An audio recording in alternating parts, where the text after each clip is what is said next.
গাছ লাগিয়ে যত্ন করি, সুস্থ প্রজন্মের দেশ গড়ি। এই প্রতিপাদ্যকে সামনে রেখে কক্সবাজারের চকরিয়া উপজেলার ফাঁসিয়াখালী ইউনিয়নের উচিতারবিল সার্বিক গ্রাম উন্নয়ন সমবায় সমিতি লিমিটেড রেজিনং 2261 এর উদ্যোগে 350 একর খাস খতিয়ানভুক্ত পাহাড়ি জমিতে বৃক্ষরোপণ কর্মসূচি 2024-এর উদ্বোধন করা হয়েছে। গত 12 জুলাই শুক্রবার জুমার নামাজের পর এই বৃক্ষরোপণ কর্মসূচির উদ্বোধন করা হয়। এই বৃক্ষরোপণ কর্মসূচি উদ্বোধনে উপস্থিত ছিলেন উচিতারবিল সার্বিক গ্রাম উন্নয়ন সমবায় সমিতি লিমিটেডের সভাপতি মঞ্জুর আলম, সহসভাপতি সাবের আহমদ, সাধারণ সম্পাদক মোহাম্মদ আব্দুর রশিদ, কোষাধ্যক্ষ মোহাম্মদ রিদওয়ানুল ইসলাম, মেম্বার নুরুল আফসার বাচ্চু সহ সমিতির অন্তত 2 শতাধিক সদস্য। বৃক্ষরোপণের পূর্ব মুহূর্তে জাতির জনক বঙ্গবন্ধু শেখ মুজিবুর রহমান সহ সকল বীর মুক্তিযোদ্ধাদের শ্রদ্ধার সাথে স্মরণ করে সংগঠনটির সভাপতি মোহাম্মদ মঞ্জুর আলম বলেন, খাস খতিয়ানভুক্ত 456 দাগের 696 একর নালু পাহাড়ি জমির মধ্যে 350 একর পাহাড়ি জমিতে 7 লক্ষ বিভিন্ন ফলজ, বনজ ও ঔষধি গাছের চারা রোপণ করা হবে। এর আগে 2017 সালেও একইভাবে 6,32,000 বিভিন্ন প্রজাতির ফলজ, বনজ ও ঔষধি চারা রোপণ করা হয়েছিল। কিন্তু কিছু স্থানীয় চিহ্নিত ভূমিত সূচক্র খাস খতিয়ানভুক্ত এসব পাহাড় ও নাল জমি অবৈধভাবে দখলের কুমানসে রোপণকৃত ওইসব গাছের চারা উবড়ে দেয় এবং বড় বড় গাছগুলো কেটে নিয়ে যায়। এমত অবস্থায় দ্বিতীয়বারের মতো আমরা উচিতারবিল সার্বিক গ্রাম উন্নয়ন সমবায় সমিতি লিমিটেড রেজিনং 2261 এর উদ্যোগে বৃক্ষরোপণ কর্মসূচি 2024-এর উদ্বোধন করেছি। দ্বিতীয়বার রোপণকৃত গাছগুলো রক্ষায় সংশ্লিষ্ট প্রশাসনের হস্তক্ষেপ কামনা করছি।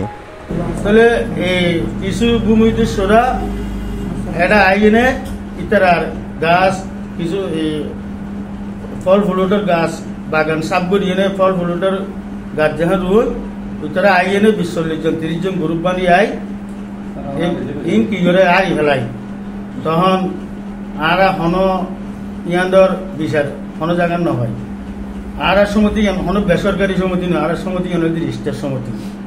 অন্যদিকে সংগঠনটির সাধারণ সম্পাদক মোহাম্মদ আব্দুর রশিদ জানান, গাছ বাঁচলে পরিবেশ বাঁচবে, আর গাছ না থাকলে জীববৈচিত্র্য ও পরিবেশ ধ্বংসের মুখে চলে যাবে। সে কথাটি চিন্তা করে আমরা উচিতারবিল সার্বিক গ্রাম উন্নয়ন সমবায় সমিতি লিমিটেডের উদ্যোগে বিগত 2017 সালে ফলজ, বনজ ও ঔষধি সহ বিভিন্ন প্রজাতির 6,32,000টি গাছের চারা রোপণ করেছিলাম। কিন্তু রোপণকৃত ওইসব গাছের চারার উপর স্থানীয় চিহ্নিত ভূমিদস্যুদের খালু থাবা পড়ায় বর্তমানে পাহাড়গুলো ন্যাড়া পাহাড়ে পরিণত হয়েছে।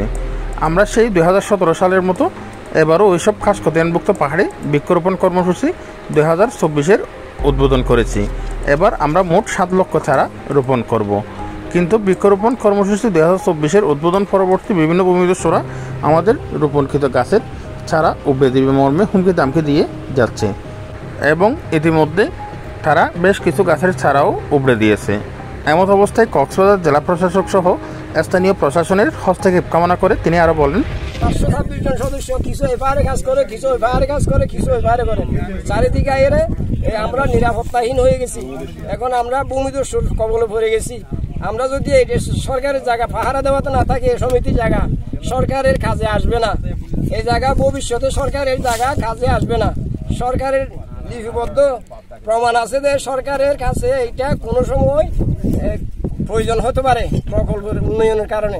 সেজন্য আমরা পাহারা দিচ্ছি। আমরা এখানে উন্নয়নের উদ্দেশ্য নিয়ে উন্নয়ন করতেছি, যে আমরা বুক দখল করতেছি না, আমরা উন্নয়ন করতেছি, যে আমরা ঘরবাড়ি করতেছি না, আমরা 1 একর করে বনায়ন হিসাবে ফল বাগানের উদ্যোগ নিয়ে কাজ করতেছি। অন্যদিকে চিহ্নিত ভূমিদস্যুদের হাতে লাঞ্ছনার শিকার হওয়া উচিতারবিল সার্বিক গ্রাম উন্নয়ন সমবায় সমিতি লিমিটেডের মেম্বার নুরুল আফসার বাচ্চু বলেন, ফাঁসিয়াখালীর গাবতলীর অনেক কিছু অনেক লোকজন আয়ের আর সবসময় কিন্তু রাত দিয়ে এলে কি হবে রাজ্যের মতো মাঝে বাধা আসার পর বাধা যেদিকে আর রাত দিয়ে ধরে নিব বস্তা ধরিব হাড়ি ফেলাইব মারি ফেলাইব এরকম মনে টঙ্গি দেয় আর যেদিকে কালকে রাত্রেও দিছে এরিটেন দিয়ে তো আছে।